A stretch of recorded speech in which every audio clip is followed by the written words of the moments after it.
everybody. Welcome to another episode here on the Digital Classroom Dental Podcast. Excited to be with you live in Las Vegas at the Christine Taxon's first annual dental and medical insurance extravaganza. So very excited to be with you. We've been spending time these last couple of days with all of the sponsors that are here, as well as all the great speakers.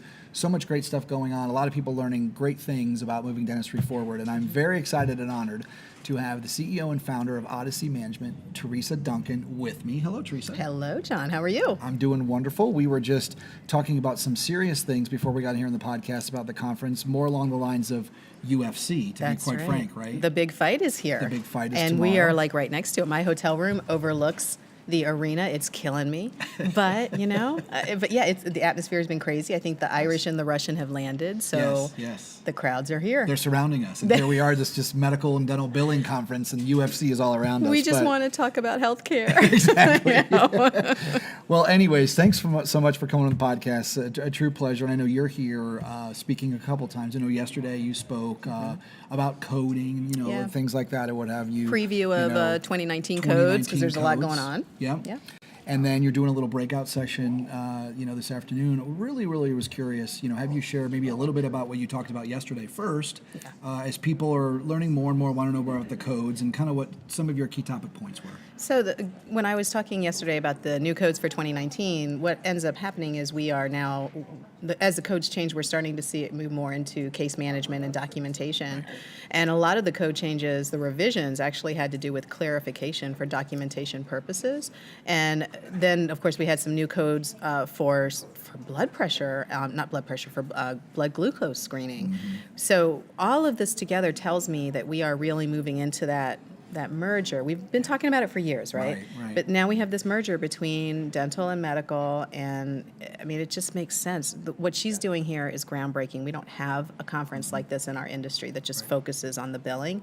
And I used those examples to reinforce to the crowd, as you go through the next 2 days, this is why, because you may not be doing it now, but we're going to be doing it. So that was really the gist of it. And I also talked about something that I think we don't look at outside the industry, but the big players like Warren Buffett, Berkshire Hathaway, Amazon, all of them, they're looking at ways to save on healthcare and then to also deliver it better. Right. And at some point that's going to trickle down to us. So we got to pay attention to all of this stuff. Yes. So we gave them a taste of that. Yeah.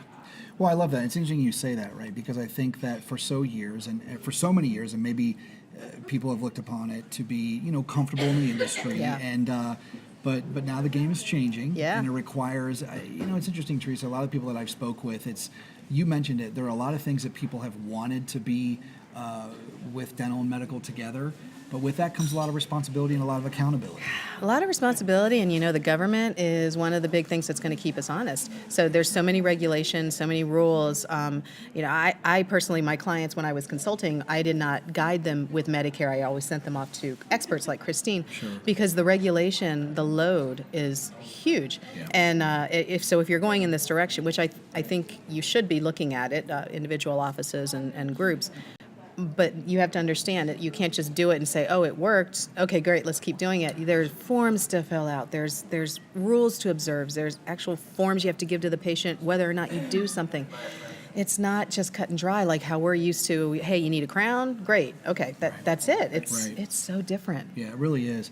So talk a little bit about some of the conversations that you've been having with some of the attendees, as the kind of the light bulbs go off and the aha moments. And I think really a big kudos to all the people that decided to attend, because certainly shares a lot about them wanting to embrace some of these new changes. But what have the conversations been like? One lady cracked me up because she said, I really didn't know what we were getting into. I thought we were just going to learn a little bit about insurance. And then she said, oh my gosh, this is going to teach us how to be like a medical and dental practice. And I was like, well, hold on, maybe not all of it, but enough to get started, I've had some good feedback from people who did not realize that there were a lot of codes that were going to be changing and to look out for that. And the whole thing, the in-house savings plan has been huge. So it was nice. We had a talk on clarification of it. I'm going to talk about it in my next course. I'm not saying everybody has to have an in-house savings plans, but that's the competition now. So there's been a lot of feedback on that, but honestly, just one person said it perfectly. She said, you all are giving us the real. And that's true. We're giving them the honest reality. Yes, we have sponsors here, but none of these sponsors ever say you can't say this, this, and this. Sure. And that happens in a lot of shows. Absolutely. So we've been able to give them the real scoop, and we're not going to tell you what to do, but we're going to tell you what you need to know, and then you do what you need to do. Well, there's a lot of risk, I think, that obviously, as you know, comes with moving in this direction and what have you, that quite honestly, if people don't know, and if you're not able to be transparent, then it could cause people a lot of issues. It's a lot more serious. What I see as a big issue that right along those lines is the fact that our HR has not kept up. So our industry, unfortunately, is not as trained as other industries, and that's why we as speakers are so adamant about this. You can't file medically if you have not taken a class in it. This is not something you just test out. And same thing with dental. So it's not just, you might get a claim right or not. This is money. Right. This is revenue. This is somebody's pension, all that kind of stuff. And I think there's just a lot of moving pieces here. And to dig in so deeply on one topic, Christine's amazing to have even thought about this. Sure. So I'm so happy to be a part of it, really. Well, and it's interesting because I've had the opportunity to be able to speak with all of the sponsors here, and you're right. It's asking them what they've thought of this meeting. They're having different conversations than maybe they hadn't always had before, which is always super beneficial. But also, I think in a lot of ways, it's challenging them to go back and think about what can they do, what can they create, what additional services can they provide to be able to support the industry as we move forward with things like this. Well, I think benefits is going to have, if benefits are not a conversation in any dental company's boardroom at some point, then they're not cognizant of the landscape. Sure.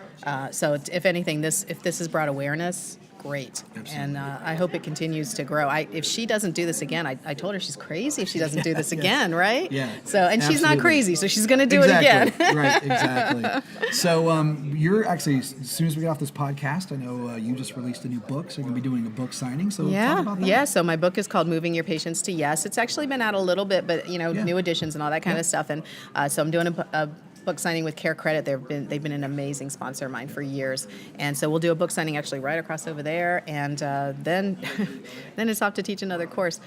It's I just want to toot my own horn a little bit because I had the most amazing experience yesterday morning. I sat down and I had my book and I had it just on the table, and the lady next to me leaned over and she said, "Oh my God, I love that book." And then she looked at me and she looked down at the book and she goes, "Oh my gosh, you're the author." And it was just one of those like wow moments. That's so awesome. it was cool. Yeah, So very rewarding. All those, I'm sure, very those rewarding. thousands of hours. Yeah, so I'll go home and tell my son that, and he won't care. So Yeah, exactly. I love teenagers, they don't care. that. No question. So, talks about something that you're really, really excited about. When you look at dentistry, a lot of these changes, like I said, they're hard. There's a lot of accountability there and things like that. But what's one thing right now that you're just really excited when you really look at dentistry and where it's going that really, I know you're motivated by a lot of different things, but what are you excited about most? I think the method of delivery of education now has changed so much. I mean, this is a prime example of it. I'm still a big fan of the speakers and meetings, and of course, because I am a speaker, and I hope that doesn't go away. But I love the fact that people come to me and say, your podcast, I can listen to that. I can listen to your podcast, and then online courses. So when I was in an office 20 some years ago, if I got education, I had to go park, take a day off, and all that. And now, so there's so much education available. And so now when people come to my classes, if it's not labeled as beginner, if it's a more advanced, they are advanced. And I love that because then you can really make a difference. So I think just the level of education that's out there, to me, has been very, very exciting. Yeah. Very exciting. And I think this is a great example of that, right?